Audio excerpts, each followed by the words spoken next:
നമസ്കാരം. ശനിമാറ്റം 2025 മാർച്ച് മാസം 29-ാം തീയതി ശനി രാശി മാറുകയാണ്.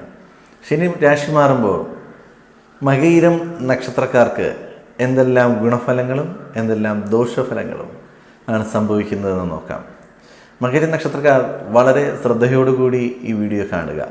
കാരണം നിങ്ങൾ ഇടവം രാശിയിൽ ജനിച്ച മകയിരം നക്ഷത്രക്കാരാണ് എന്നുണ്ടെങ്കിൽ നിങ്ങൾക്ക് കഴിഞ്ഞ 2.5 വർഷ കാലഘട്ടം നടന്നുകൊണ്ടിരുന്ന ശനിദോഷം മാറുകയാണ്.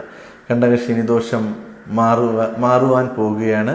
ദോഷങ്ങൾ മാറാൻ ഇനി മാർച്ച് 29, 2025 വരെ കാത്തിരുന്നാൽ മതി. അത് കഴിഞ്ഞ് ദോഷങ്ങൾ നിങ്ങൾക്ക് ജീവിതത്തിൽ വരുന്നില്ല. എന്നാൽ മിഥുനം രാശിയിൽ ജനിച്ച മകയിരം നക്ഷത്രക്കാർ, അതായത് മകയിരം നക്ഷത്രത്തിൻ്റെ ആദ്യ പകുതി ഇടവം രാശിയിലും അവസാന പകുതി മിഥുനം രാശിയിലുമാണ്. അപ്പോൾ മിഥുനം രാശിയിൽ ജനിച്ചവർക്ക് ശനിദശ ഇല്ലായിരുന്നു, ശനിദോഷങ്ങളൊന്നും ഇല്ലായിരുന്നു. അവർക്ക് ഒരു ദോഷവും ഇല്ലാതെയായിരുന്നു കഴിഞ്ഞ വർഷങ്ങൾ കടന്നുപോയത്. എന്നാൽ ഇനി വരുന്ന 2.5 വർഷ കാലഘട്ടം മിഥുനം രാശിയിലുള്ള മകയിരം നക്ഷത്രക്കാർക്ക് കണ്ടകശനി തുടങ്ങുകയാണ്. കർമ്മരംഗത്താണ് ഈ കണ്ടകശനി ഉള്ളത്. അപ്പോൾ ജോലി സംബന്ധമായിട്ടുള്ള തടസ്സങ്ങൾ, വിദ്യാഭ്യാസപരമായ തടസ്സങ്ങൾ, ബിസിനസ് സംബന്ധമായ പരാജയങ്ങൾ